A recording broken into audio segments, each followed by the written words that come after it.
Bangsat, kaji apa yang kau miliki? Bentak salah seorang lelaki itu. Rang Kairang.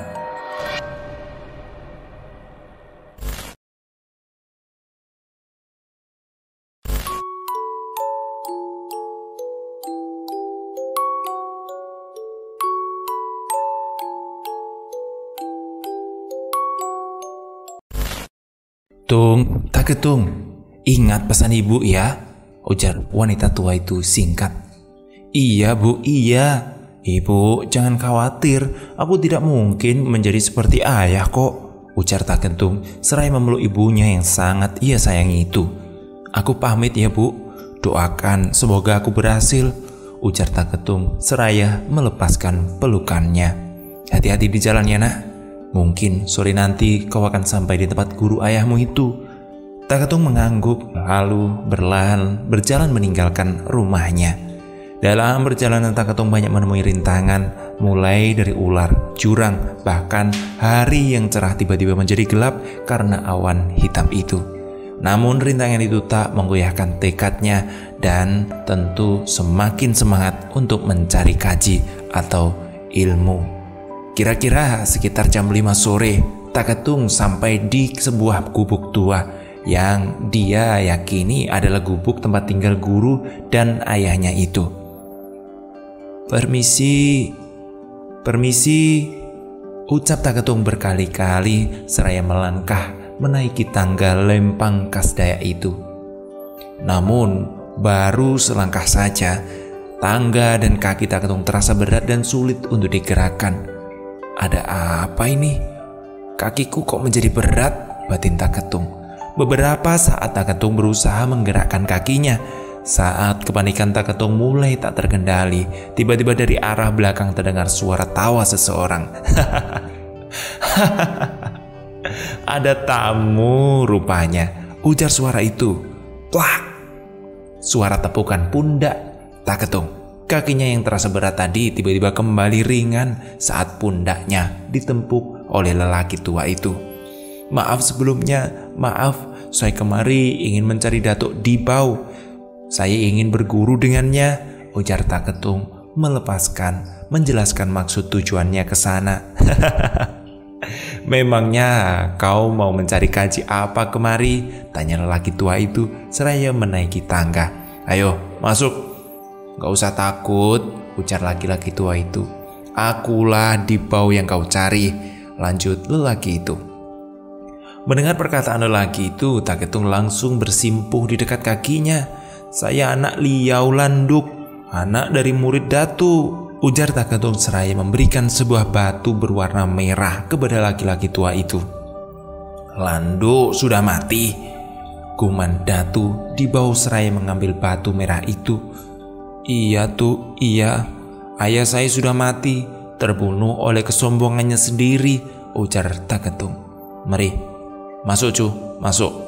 Aku akan mengajari ilmu kaji-kaji yang pernah kuturunkan kepada ayahmu dahulu, ujar lelaki tua itu.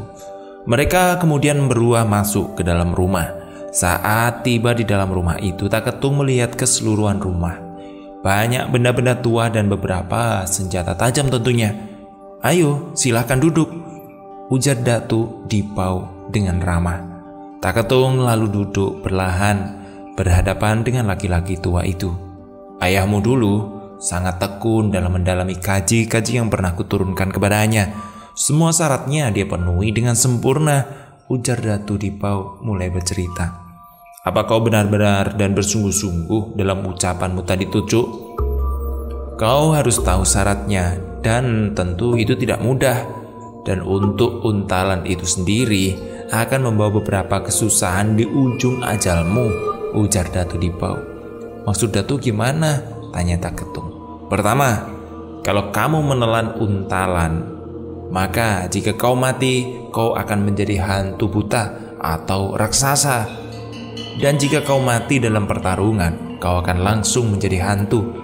Tapi jika kau mati dalam sakit karena tua, kau masih bisa mengeluarkan untalan itu dengan cara meminta banyu talak dunia. Untalan itu akan keluar menjadi danur yang berbau sangat busuk, ujar Datuk pelan. Datuk pun menelan ludah pelan sambil mendengarkan sepatah dua patah kata dari Datuk Dibau. "Separah itukah harus kutanggung jika menelan untalan itu, Datuk?" tanya Tak Ketung. "Iya, kalau kau ingin mundur pun tidak mengapa. Tapi jika kau teruskan, kau akan menjadi orang yang tak terkalahkan." Ujar Datuk Dibau beriringan tawa. "Tekadku sudah bulat, Tuk. Aku akan tetap meneruskannya walau apapun yang akan terjadi," ujar Tak Ketung. "Mantap. Bagus kalau begitu.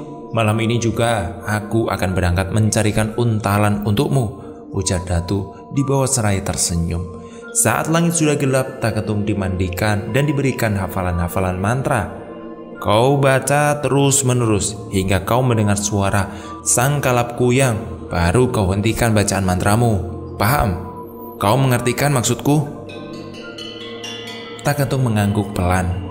Setelah itu, Tak Ketung disuruh duduk di luar rumah. "Aku pergi. Ingat, terus baca mantra sampai kau dengar suara sang kalap kuyang. Paham itu kan?" Tak Ketung terus membaca mantra itu. Sekitar 2 jam membaca mantra, meneruskan akhirnya terdengar suara sang kalap kuyang yang menandakan bahwa mantra itu tidak usah dibaca lagi. Tak Ketung menarik nafas panjang. Mulutnya terasa sakit akibat terus-terusan membaca mantranya. Ia segera beranjak dari tempatnya, lalu keluar dan merebahkan diri. Lelah sekali batin Tak Ketung, lalu perlahan-lahan matanya mulai terpejam. "Bangunlah, Cuk, bangun," panggil seorang yang ternyata adalah Datuk Dibau itu. "Maafkan saya, Tuk, saya ketiduran," ujar Tak Ketung seraya mengucek matanya. "Tidak apa-apa, Datuk sudah mendapatkan beberapa jenis bahan untuk dibuat untalan rangkairang." "Kapan untalan itu jadi, Tuk?" tanya Tak Ketung pelan.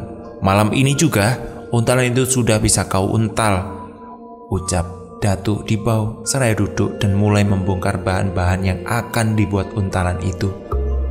"Itu apa, Datuk?" tanya Tak Ketung sambil menunjukkan ke arah gumpalan seperti tanah itu. "Jangan terlalu banyak bertanya kamu tentang bahan-bahan ini. Jika kau tahu, pasti kau tak akan menelannya," ujar Datuk. Tak Ketung pun diam dan menunduk tanpa berani bertanya-tanya lagi. Pikirannya melayang-layang memikirkan apa gerangan bahan-bahan untalan itu. "Sudahlah, Cuk, jangan terlalu dipikir bahan-bahan ini." Beberapa saat kemudian, Datuk Dibau mulai sibuk mengolah untalan dari bahan-bahan yang baru saja dia cari. "Cuk, Cucu, aku butuh sedikit waktu dulu untuk memantrai ini." Tak Ketung segera mengangguk. Lalu Datuk Dibau pun beranjak dari tempat duduknya. Setelah beberapa saat menunggu, akhirnya Datuk Dibau menghampiri Tak Ketung sambil membawa sesuatu di tangannya. "Cuk, ini untalan rangkairang yang bisa membuatmu menjadi seperti ayahmu dahulu," ujar Datuk Dibau seraya membuka kain hitam yang digunakan untuk membungkusnya. Tak Ketung tertegun melihat 3 benda bulat hitam seperti tanah itu. "Apa itu, Datuk?" "Sudahlah, jangan terlalu banyak bertanya. Lebih baik sekarang kau untal rangkairang ini. Usahakan jangan sampai sangkut di tenggorokanmu dan jangan juga duduk," ujar Datuk Dibau menatap tajam ke arah Tak Ketung. Tanpa berani bertanya, Tak Ketung segera menelan ke-3 biji untalan rangkairang itu. Glek! Tak Ketung berhasil menelan ke-3 biji untalan itu. "Bagus, kau sudah menjadi seperti ayahmu," ujar Datuk Dibau tersenyum melihat Tak Ketung. 3 hari setelah kepulangan Tak Ketung dari tempat Datuk Dibau. "Bu, hari ini aku ingin ke pasar berjualan sayur kembali seperti biasa. Tapi ingat ya, jangan pernah menyombongkan diri, karena ilmu yang telah kau miliki sekarang itu bisa berbahaya buatmu. Jangan sampai kesombongan itu membuatmu hancur seperti ayahmu dulu." "Baiklah, Bu, aku akan selalu ingat nasihat Ibu dan akan selalu menjadikan peristiwa kematian ayahku dulu sebagai pelajaran untukku." Ibu pelan tersenyum sambil mengangguk. Setelah menghabiskan segelas kopi dan sepiring singkong kecil, Tak Ketung turun ke sungai untuk mandi dan bersiap-siap untuk berangkat ke pasar. Sesaat Tak Ketung tertegun menatap kandang anjing si Gonggong yang menjadi korban kemarahan orang-orang di pasar itu. Batin Tak Ketung, "Aku akan membalas kematianmu, Gong." Ibu, aku berangkat dulu ya," pamit Tak Ketung kepada ibunya. "Iya Tung, hati-hati." Di sepanjang perjalanan menuju pasar, Tak Ketung terus terbayang-bayang anjingnya yang malang itu. Setelah tiba di pasar, Tak Ketung berpapasan dengan salah seorang yang mengeroyok tempo hari. Gigi Tak Ketung bergemetaran dengan mata lekat menatap ke arah orang itu. "Ada apa kau lihat-lihat? Masih berani kau kemari?" bentak orang itu sambil berkaca pinggang menatap Tak Ketung. Tanpa menjawab, Tak Ketung melangkah pergi meninggalkan orang itu. Setibanya di pasar, ibu-ibu mulai bergerombol mengelilingi Tak Ketung. "Kemana saja kau, Tung? Aku sudah menunggumu beberapa hari ini, tapi kau tak pernah datang," ujar salah seorang ibu. "Iya, begitulah. Aku masih sibuk akhir-akhir ini, Bu, karena sayur-sayuran kami hampir tidak panen, ya karena hama." "Oh, begitu ya. Sayang sekali ya, Tung," ucap beberapa ibu. "Tapi tenang saja, untuk hari ini sebagian sayur-sayur ini akan aku bagikan secara gratis kepada ibu-ibu yang ada di sini." Tak jauh dari situ, ada beberapa pasang mata yang menatapnya dengan tatapan penuh kebencian. Tiba-tiba saat sedang asik melayani pembeli, Tak Ketung dikagetkan dengan seorang laki-laki separuh baya yang berlari ke arahnya dengan raut wajah panik. Setelah dekat, laki-laki separuh baya itu segera menarik tangan Tak Ketung dan berbisik sesuatu yang membuat Tak Ketung tersenyum sinis. "Lebih baik kau berhati-hati, Nak," ujar laki-laki separuh baya itu seraya menepuk pundak Tak Ketung. "Ada apa, Tung? Bicaranya kok berbisik-bisik begitu?" tanya seorang ibu-ibu setelah Tak Ketung kembali ke dekat gerobaknya. "Ah, tidak apa-apa, Bu." Menjelang gelap, Tak Ketung pun pulang. Di tengah perjalanan pulang, dia dihadang beberapa orang yang tempo hari mengeroyok dan membunuh anjingnya itu. Masih berani kau membawa sayur-sayur busukmu itu ke sini?" Memangnya pasar itu dibangun hanya untuk kalian?" tanya Tak Ketung santai yang membuat geram orang-orang itu. "Apa kau ingat perkataanku tempo hari? Aku tidak main-main dengan ancamanku itu," ujar salah seorang laki-laki itu seraya mencabut mandau dari sarungnya. Setelah dekat, mata mereka bertatapan. "Kau yang membunuh anjingku dulu," ujar Tak Ketung seraya mengempalkan tangannya. Srat! Suara mandau mengenai kulit Tak Ketung. Lelaki itu mengerutkan keningnya yang melihat tak ada sedikit pun darah Tak Ketung di mandaunya. Rupanya selama dia tidak menampakkan batang hidungnya, dia mencari ilmu kebal, ujar orang itu. Mereka mulai mendekati Tak Ketung dan memegangi tubuh Tak Ketung agar tidak melawan. Tak Ketung menuruti saja. Tubuhnya dipegangi oleh beberapa orang lelaki. "Lakukanlah apa yang ingin kalian lakukan. Tapi ingat, saat tiba giliranku, aku tidak akan menyisakan satu pun dari kalian." Perkataan Tak Ketung ini membuat orang-orang itu menjadi sangat marah. Mereka mencoba berbagai rahasia melumpuhkan ilmu kebal, mulai dari menusukkan ujung mandau ke tanah atau bambu runcing. Tapi itu semua sia-sia karena Tak Ketung sama sekali tidak terluka sedikit pun. "Bangsat, kaji apa yang kau miliki?" bentak salah seorang lelaki itu. "Rang Kairang," teriak Tak Ketung seraya dengan cepat melepaskan dirinya dari pegangan orang-orang itu. Dan tanpa ampun, Tak Ketung menghajar orang-orang itu dengan tangan kosong. Keesok harinya, di desa itu digegerkan dengan penemuan mayat-mayat para pedagang pasar. Gosip punya gosip tentang pembunuhan pedagang di pasar itu pun secepat kilat menyebar. Bahkan lelaki tua yang memberitahukan kepada Tak Ketung tentang rencana jahat para pedagang yang iri pada Tak Ketung tersebut pun tidak pernah terlihat lagi. Sementara itu, di tempat yang lain, Tak Ketung mulai menutup diri dari orang-orang yang di sekitarnya. Setiap hari Tak Ketung selalu mengurung diri di dalam rumah. Tak Ketung, apa kau tidak jualan sayur hari ini?" tanya ibunya pelan. Saat itu Tak Ketung sedang duduk di depan pintu sambil meraut bambu. Tak Ketung terdiam seraya menunduk. "Aku tidak ingin ke sana lagi, Bu," gumamnya pelan. "Tapi kenapa, Tung? Apa orang-orang di pasar itu mengganggumu lagi?" tanya ibunya penasaran. "Iya, dari hari ini aku benar-benar sudah gelap mata, Bu," ujar Tak Ketung dengan wajah pucat. "Maksudmu gimana, Tung? Kau melawan mereka hingga mereka terluka?" tanya ibu. "Mereka bukannya terluka, tapi mereka semua mati, Bu," ujar Tak Ketung seraya berdiri dan berlari masuk ke dalam kamar. Malam itu, "Tung, Tak Ketung, ayo makan dulu," panggil ibunya dari luar kamar.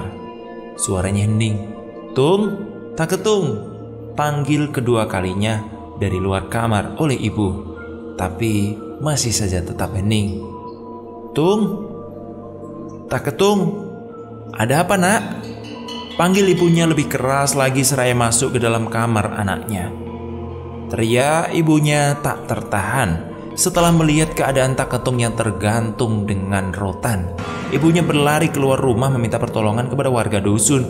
Malam itu, kematian Tak Ketung dengan cara bunuh diri itu benar-benar mengemparkan dusun tempat tinggal Tak Ketung dan ibunya itu. Tak Ketung mati tanpa darah setetes pun di tubuhnya, dan rangkai rang yang pernah diuntal di telannya itu belum sempat dikeluarkan, dibuang sebelum kematiannya. Hari pertama penguburan mulai terlihat keanehan-keanehan pada jasad Tak Ketung, terutama di bagian mulutnya yang terus mengeluarkan cairan berbuih seperti air liur. Konon, menurut orang-orang tua yang berpengalaman soal ini, air liur yang mengeluarkan pada mayat Tak Ketung itu menandakan hendak tubuhnya sepasang taring dari tubuhnya. Malam pertama setelah kematian Tak Ketung, malam itu ibunya Tak Ketung dan beberapa warga dusun sedang duduk-duduk di dalam rumah Tak Ketung. "Aku tidak menyangka anakku akan mati dengan cara seperti ini," isak ibunya sambil menangis. "Sudahlah, Bu, sudah, jangan ditangisi," ujar beberapa warga yang sengaja bermalam di rumah itu untuk menemani ibu Tak Ketung yang sedang bersedih. Menurut perkiraan, kira-kira saat itu pukul 2 malam, salah seorang warga, tepatnya Ibu Otom, bangun karena ingin buang air kecil. Saat sedang buang air kecil di sungai, tiba-tiba dia dikejutkan oleh sesosok makhluk tinggi besar bermata merah yang sedang menatapnya dari tengah sungai. "Apa itu?" ujar Ibu Otom ketakutan. Kedua kakinya terasa lemah, dan ketika makhluk itu bersuara, ibunya Otom lemas tak sadarkan diri. Keesok harinya, setelah berita itu menyebar, semua warga tidak ada yang berani menginap di rumah Tak Ketung lagi. Malam itu saat ibunya sendiri sedang duduk di depan rumah, tiba-tiba ada suara yang memanggilnya. "Bu, Ibu, Bu, Ibu." Suara nyaring itu hampir saja tidak jelas, tapi kata-kata yang diucapkan seperti suara anaknya. Menurut orang itu, karena taring panjang yang ada di mulutnya, sehingga membuat ucapan makhluk itu menjadi tidak jelas. Kejadian itu terus-terusan berlanjut hingga beberapa hari kemudian datanglah Datuk Dibau ke rumah Tak Ketung. "Anakmu tersiksa," ucap Datuk Dibau kepada ibu Tak Ketung. "Rangkai rang itu belum dikeluarkan dari perut anakmu." Wanita tua itu hanya terdiam, dan kebetulan saat itu sedang ada Otom yang mengantar makanan untuk ibunya Tak Ketung. "Apa itu rangkai rang?" ucapnya dalam hati. "Saya permisi pulang dulu," pamit Otom. Di perjalanan pulang, Otom terus mengulang-ulang kata rangkai rang yang tadi dikatakan oleh Datuk Dibau. Sesampainya di rumahnya, Otom menceritakan semua yang didengarnya kepada ayah dan ibunya. Lalu ayah dan ibunya memberitahukan kepada seluruh warga dusun. Mereka beramai-ramai ke rumah orang tua Tak Ketung meminta supaya masalah hantu yang meneror kampungnya itu segera berhenti. Lalu permintaan warga itu pun dituruti oleh Datuk Dibau. Malam itu, Datuk Dibau dibantu beberapa orang warga untuk membongkar kuburan Tak Ketung. Setelah kuburan berhasil dibongkar, tibalah giliran Datuk Dibau turun dan membuka peti mati Tak Ketung. Mayat itu masih utuh, bahkan seperti baru. Dan Datu Dipau meminumkan air dari dalam bambu yang ia bawa pada mayat Tak Ketung, dan tiba-tiba dari mulut mayat itu mengeluarkan bau yang amat sangat busuk. Datu Dipau segera membuka lebar mulut mayat itu dan mengambil sesuatu dari dalam mulut mayat Tak Ketung. Semua warga menutup hidung mereka. "Inilah yang dinamakan Rangkairang," ujar Datu pelan. "Jadi bagaimana dengan hantu Tak Ketung? Apa hantu itu sudah benar-benar tidak akan menjadi hantu lagi dan meneror dusun ini, Datu?" "Ya," jawab Datu Dipau pelan, lalu kemudian menutup kembali peti mati itu. Cerita ini diceritakan oleh salah seorang penduduk asli kampung itu. Mungkin kalian tidak percaya atau mungkin menebak-nebak siapa itu. Tapi jujur saja, penulis belum pernah ketemu atau mungkin tatap mata dengan narasumber aslinya. Hanya saja salah satu keluarga saya yang pernah bertemu langsung dengan orang yang menjadi narasumber asli ini. Banyak hal yang bisa kita pelajari dari cerita ini. Semoga teman-teman bisa ngambil hikmah ya. Terima kasih, sekian dulu ceritanya. Tulisan ini ditulis oleh Ensun Burung. Linknya ada di kolom di deskripsi. Dan nantikan cerita seram lainnya. Terima kasih.